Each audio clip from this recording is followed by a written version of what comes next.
Subscribe చేసేటప్పుడు పక్కనే ఉన్న గంట సింబల్ ను నొక్కి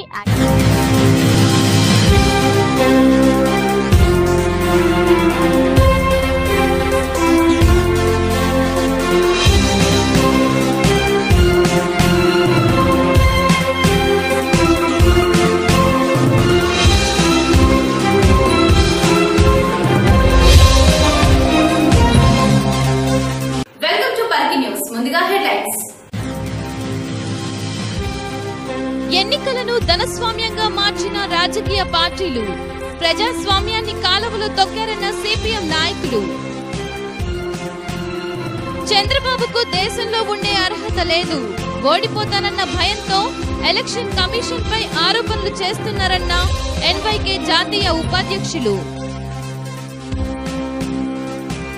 ప్రజాస్వామ్యబద్ధంగా జరగాల్సిన ఎన్నికలు ధనస్వామ్యంగా రాజకీయ పార్టీలు మార్చాయని Rayalaseema CPM sub committee convener Obulu, CPM జిల్లా కార్యదర్శి ఇంతియాజ్ మీడియా సమావేశంలో తెలిపారు.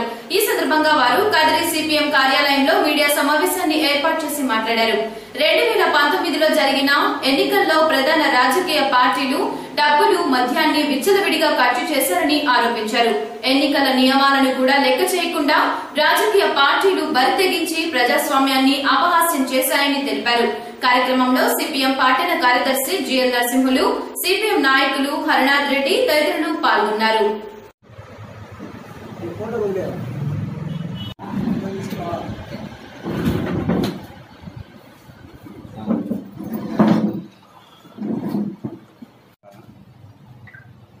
తెలుగు రాష్ట్రాల్లో 2 రాష్ట్రాల్లో కూడా అయిపోయాయి.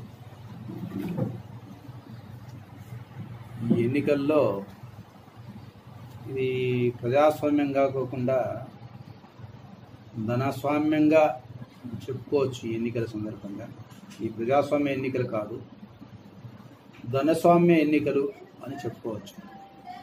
ఎందుకంటే ఈరోజు ఎన్నికల్లో డబ్బు అన్నటువంటిది పెద్ద ఎత్తున ఏర్లై ప్రవాహమై పారినటువంటి పరిస్థితి. మరి ఇంత డబ్బును ఇంత విచ్చలవిడిగా, మద్యము, డబ్బు ఇంత విచ్చలవిడిగా, అంటే అంతకుముందు ఏదైనా కొంచెం కాన్ఫిడెన్షియల్గా రాత్రిపూట ఏదన్నా పంచుకోవాలేమో అనే భయం ఉండేది. ఈసారి పట్టపగులే అదేవిధంగా 3 పార్టీలు పంచినా ఆ 3 పార్టీలు కూడా మాట్లాడుకొని మేము మా వాళ్ళకి ఇస్తాం, మీరు మీ వాళ్ళకి ఇవ్వండి, లేదా అందరి వాళ్ళకి ఇద్దాం, వాళ్ళు ఎక్కడైనా అని మాట్లాడుకొని ఆ విషయంలో ప్రజాస్వామ్యంగా ఉన్నారు. వీరు వారు అని తేడా లేకుండా, వారి మీద కంప్లైంట్ అని ఇంకోటి లేకుండా, అంటే 1000 రూపాయల నుంచి 2000 వరకు కూడా ఓట్లకు, ఒక ఓటుకు కుటుంబంలో 5 మంది ఉన్నారంటే 10,000, 12,000 కూడా. అంటే ఎక్కడికి పోతుంది అనేది. ఇప్పుడు ప్రజాస్వామ్యాన్ని గురించి మాట్లాడుతున్నారు. ప్రజాస్వామ్యమేనా ఇది? ఇంత కనీసం ప్రతి ఒక్కరూ ఎవరు అడిగినా క్యాండిడేట్ చెప్తాడు. లాస్ట్ 2 రోజులు 6 నుంచి 10 కోట్లు పంచామని ఎవరైనా అడిగినా చెప్తాను. ఎవరైనా క్యాండిడేట్ని అడిగితే కూడా 6 నుంచి 10 కోట్లు, ఆ మాత్రం కూడా పెట్టకపోతే ఎట్లా? లాస్ట్లో వీళ్ళ ఖర్చు కాకపోతుంది. అంటే ఎమ్మెల్యే పోటీ చేసిన వ్యక్తి 20 నుంచి 30 వరకు ఖర్చు పెట్టాడు. పార్లమెంటుకు పోటీ చేసిన వ్యక్తి 70 నుంచి 100 కోట్లు. ప్రభుత్వ నిబంధన ఏమి?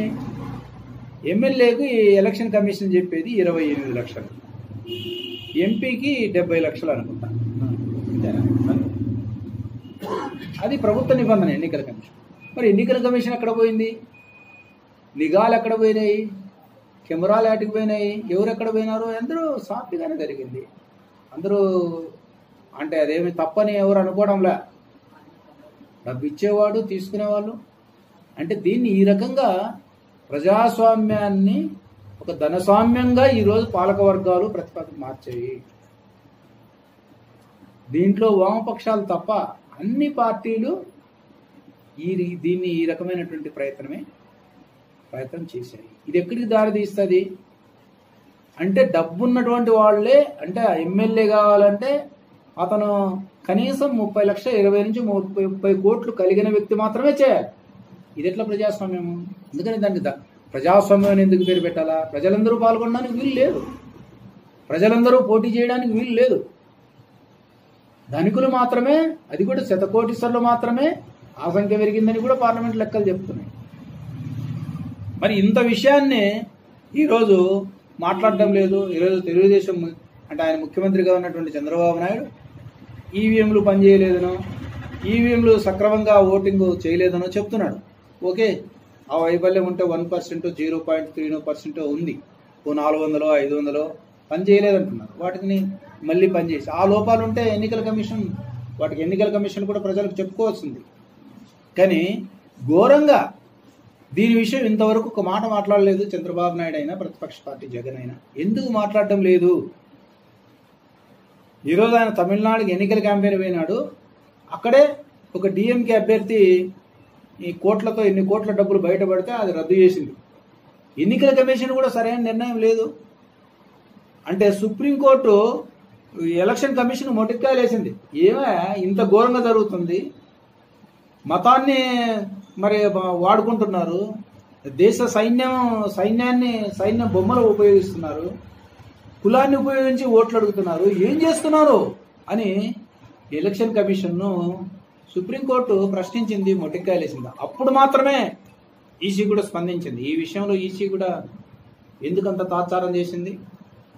ఎందుకు అంతవరకు నీ నిబంధనలు ఎందుకని చర్య తీసుకోలేదు? అప్పుడు మాయావతి అదేవిధంగా ఉత్తరప్రదేశ్ ముఖ్యమంత్రి మీద 72 గంటలో 48 గంటలో నువ్వు క్యాంపెయిన్ పోవద్దని చెప్పేసి నిన్న చెప్పింది. అంటే ఇంత ఘోరంగా ఈరోజు ఇది ఒక వైఫల్యము, కొన్ని లోపాలు ఒక భాగం కావచ్చు. కానీ వీళ్ళు ఈ రాజకీయ పార్టీలు, ఈ బూర్జువా పార్టీలన్నీ కూడా ఈరోజు ప్రతిపక్ష పార్టీగా, అధికార పార్టీ, ప్రతిపక్ష పార్టీలు, కాంగ్రెస్ పార్టీ, బీజేపీ విచ్చలవిడిగా ఈ ధన రాజకీయాలను మరి ఆపాలి. ఈ ధన రాజకీయాలు ఈ రకంగానే కొనసాగితే ప్రజాస్వామ్యం ఉండదు. ఎవరు డబ్బులు కోట్లు, వాళ్ళలో కూడా ఈ 4 పార్టీల్లో కూడా అతి కోటీశ్వరుడు ఎవరో వాడొస్తాడు. వీళ్ళందరూ రావాల్సిన అవసరం ఏముంది? అంటే నిజంగా ప్రజలకు సేవ చేసేటువంటి వ్యక్తులు, నిత్యం ప్రజల్లో ఉద్యమాలు చేసే వ్యక్తులు ఎవరు కూడా రావడం అనేది దుస్సాధ్యం. రేపు ప్రజాస్వామ్య మనుగడకే ఒక పెద్ద ప్రమాదం ఏర్పడింది. అందుకు బాధ్యత ఈరోజు అధికారంలో ఉన్నటువంటి వాళ్ళు, ప్రతిపక్షంలో ఉన్నటువంటి పార్టీలు. దాంట్లో కూడా ఎక్కడైనా వ్యక్తులుగా ఒకరో ఇద్దరు కొంతమంది ఉండొచ్చు. ఒకరో ఇద్దరు అక్కడక్కడ ప్రజాసేవ చేశారు, వాళ్ళు రావడానికి అవకాశం లేదు. ఆ తెలుగుదేశంలో అయినా, ఆ వైఎస్ఆర్ పార్టీ అయినా, లేకుంటే బీజేపీలో అయినా ఒకరో ఇద్దరు సేవ చేసేవాళ్ళు. ఎక్కువ భాగం వాళ్ళ పార్టీ పాలసీగానే ఉంది. కోటీశ్వరులో పెడుతున్నారు, 100 కోటీశ్వరులని పార్లమెంట్కి కానీ శాసనసభకు కానీ. అంటే ఇది ఎక్కడికి దారితీస్తుంది? ఇది వ్యాపారం అయిన తర్వాత, అంటే డబ్బు ద్వారా డబ్బున్నటువంటి వ్యక్తే ఎమ్మెల్యేకి పోటీ చేయడం అనేది, విచ్చలవిడిగా డబ్బు ఖర్చు పెట్టడం అనేది అయితే రేపు ఆ ప్రజాప్రతినిధి ప్రజలకు ఏం సేవ చేస్తాడు? ప్రజలకు ఏ రకంగా సేవ చేయడం? ముందు తన డబ్బును తను ఏదైతే పెట్టుబడి పెట్టినాడో ఆ పెట్టుబడిని రాబట్టుకోవడానికి తను ప్రయత్నం చేస్తాడు. ఉదాహరణకు 70 కోట్లు ఖర్చు అయింది, లేదా 100 కోట్లు పార్లమెంట్ మెంబర్ ఖర్చు అయింది. ముందు తన 100 కోట్లు ఏ రకంగా ప్రజల నుంచి దీన్ని రాబట్టుకోవాలని నేను గవర్నమెంట్లోకి వచ్చిన తర్వాతనే దాని మీద ప్రయత్నం ఉంటుంది తప్ప ప్రజా సమస్యలు అతనికి పట్టదు. ప్రజల గురించి అతనికి అవసరం లేదు. ప్రజలకు ఆ రకంగా నేర్పారు. ప్రజల్లో ఈ రకంగా మీరు అడగండి, ప్రజల్లో ఈ రకంగా వాళ్ళెంత ఇచ్చారో మేమెంత ఇచ్చారో అన్నటువంటి పద్ధతిని మీరు అడగండి. మేము ఇంత ఇస్తున్నాం, వాళ్ళెంత ఇస్తారో అడగండి అని నేర్పుతున్నారు. అందుకనే ప్రజల వైపు నుంచి కూడా ఆ రకంగా మార్పు రావాలని కోరుకుంటాం. సబ్స్క్రైబ్ చేసేటప్పుడు పక్కనే ఉన్న గంట